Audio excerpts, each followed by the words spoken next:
So let's go even further. Let's break this down for you, Christian. When you first found this wheel, could you maybe tell Elevation Nation some of the components in your life that were, I guess, related to the wheel, just so I have a better understanding of that, and Elevation Nation, more importantly.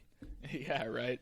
Man, so my personal story with it, I'd say, for the most part, going off what I said earlier, my physical health has always been pretty good. I never really had issues with it. However, this goes right off of that. I was not as much spiritually in tune. I didn't really know who I was or my higher purpose. I didn't really define my core values. I didn't really, obviously I was growing up. We all get this feeling, but when you're in your late teens, your early 20s, you're confused, right? You're trying to relate to everything around you and try to adhere to everything around you. You become a sponge. And so you start picking up things that aren't necessarily in line with what you really believe. And so my spiritual wellness for that reason was kind of suffering. It was kind of something I didn't really understand who I was on this planet, what I was, what is God. I was asking all those philosophical questions, and I began to get a little bit more stoic with things. And stoicism is something we can dive into later. But spiritual health is one thing, right? And my emotional health as well. I grew up with a pretty firm father for the most part. We all have been there, not really expressing their emotions, kind of just being like, hey, you getting work done? Hey, you focused on that? Hey, you doing all that stuff? You're doing stuff more than being, right? Because we're human beings, not human doings. And I think our masculine father tends to lean towards more the doing aspect of things. And so my emotional health was kind of wonky as well. It was something I always never really knew what to cry about, right? And as I became more in tune with that over the years, it's definitely helped balance out the other aspects. So, there's many layers to it. I think I've had some financial troubles from going to school and getting my nutrition degree. That created some troubles as well, and so it all throws it off. But it's so multifactorial going back to that it's hard to pinpoint one exact thing. Well, I truly believe in those different factors impacting you and having an impact and being connected to each other. We just had a guest on a couple weeks ago, Christian, a friend of mine named Miles Robertson, who went through an Ayurvedic medicine retreat in Iowa, talking about, some of those different types of, ancient Indian medical practices and how, they were on an all-vegetarian diet for a little while and trying to cleanse his body and doing massages and meditation. It's like, I believe at least that in our modern day society, it is becoming increasingly difficult to have balance across those 8 factors in the wheel, because it's very, very easy to either be focused on one or none, or sacrifice and cut out because you don't have enough time or you can't focus, right? And I think it's unfortunate, but true in our modern day society that a lot of people see sacrifices or a lack of perfect balance as just something they accept as living in 2022. And I hope that hearing your story and similar stories to that of yours, people can realize that no, in 2022, you can take a step back, cleanse your life, reevaluate, reprioritize, and hopefully come into more balance without necessarily going backwards. I think that's maybe what people are scared of, either going outside their comfort zone or going backwards when they make these sacrifices to, quote unquote, improve their holistic health and well-being. They're scared that they're going to go backwards or maybe digress or make mistakes or be uncomfortable. But the benefits are all there. And I'm absolutely fascinated with this concept, which is why I'm so excited to dive into it a little bit more with you, which kind of brings me to my next question about lifestyle, right? We're all young men talking pretty introspectively about the 8 factors of holistic wellness as a whole. How do you think the rest of society looks at this balance of holistic wellness, and why do you think that so many people are a little bit out of whack?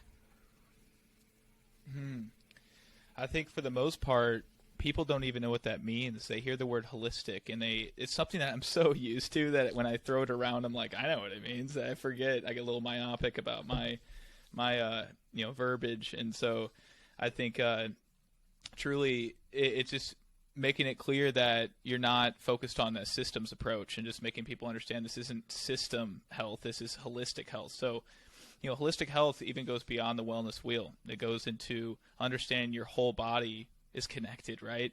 So your hormonal system directly affects your nervous system. Your nervous system affects your muscular system. All these things are interconnected. So we can't just look at them as systems.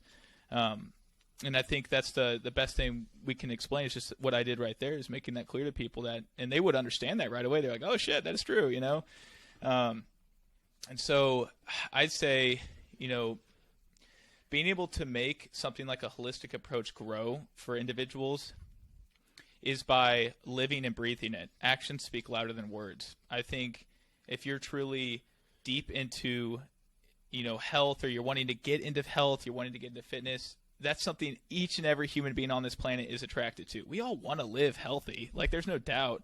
Some of us try to make it seem like we don't by bragging about the health choices we make, or talking about how we skipped our workout, or we're like, we had the Chick-fil-A the other day. It's like, no, that's not something to brag about. Like, that's just an insecurity arising, of course. And so I think deep-rooted in every one of us, we want to live a healthy, prosperous life and a fit life, right? Functional life. And so I think just speaking that through your daily actions is really what gets people attracted to what you're doing and how you're living. It's not, boasting about it. It's not talking about, I went to the gym 5 times a week, this week. It's like, no one wants to hear that. They want to know that you're doing that by saying, oh yeah, I went to the gym today. Did you go? Getting people excited about it. I think tying in excitement around health is the best thing you can do for it. Instead of making it seem like a dreary thing you have to work hard for, and it takes a lot of energy. It's like, no, really, just stick to the basics, stick to the foundations, right?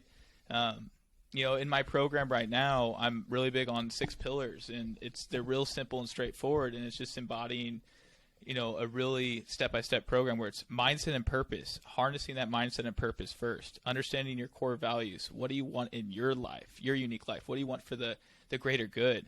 And then we go into nutrition and gut health, to schedule, sleep, and stress, to weight training and movement, to nature and sun. And then we dive into the connection, the community, and brotherhood, because I primarily work with men. And so it's really just making stuff simple AF, because if you make it too complex, people are like, whoa, I don't want to know about this stuff. It's just too much work. So that's hopefully I didn't go down a rabbit hole there, but hopefully that answered your question, Sam. I don't think you went down a rabbit hole. I think that brought the conversation to an even more interesting place.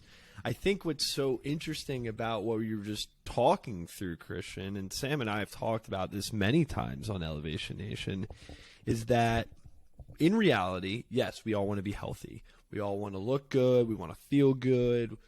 But what has happened in society? It's 2022. There's this thing called instant gratification.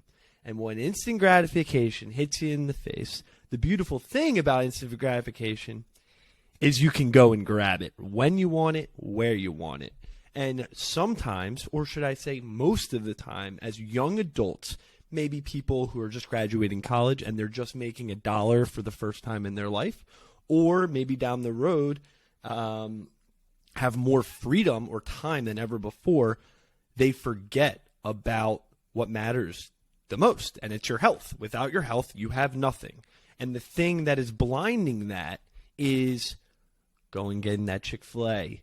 Oh, I'll just go to the store and eat that Pop-Tart because it tastes good, the sugary, the sweet, strawberry, whatever. Tastes good. Tomorrow I'll put off the salad. Or, you know what? Tomorrow I won't go to the gym. I think personally, the things that you're talking about in these pillars of, holistic wellness, it is difficult to have all of them in balance, because for most young adults, and, I'm not speaking for everyone, I just think for most, it's hard to understand where you fit in that and how you should go about where to start. That is some fire right there. It's so true. It's like, where do I begin when there's so many things laid out in front of me? So the best part is you could just pick up any card on the table, any of them, and just start with that. It could be fitness. It could be nutrition. Just start simple. Start somewhere. It could be socializing more. Let's say it's been the past 2 years with this COVID madness. We all been secluded a lot more. We haven't had as much vibrancy in relationships. Maybe take the time to get linked up with an old buddy. Hop on a call with someone. You know, we got crazy technology right now with Zoom, right? I know it's not being able to get the oxytocin release from hugging someone, but at least you can have a conversation as a human being. So I'd say just start in one of the wellness dimensions. Look that up, guys. You'll have a firm grasp, and pick one of those things. It could be hiking every day. It could be just getting a little bit more nature, right? Start small, make that the habit, and over time, as you integrate that in your life, it'll be fully in there, full time. And then you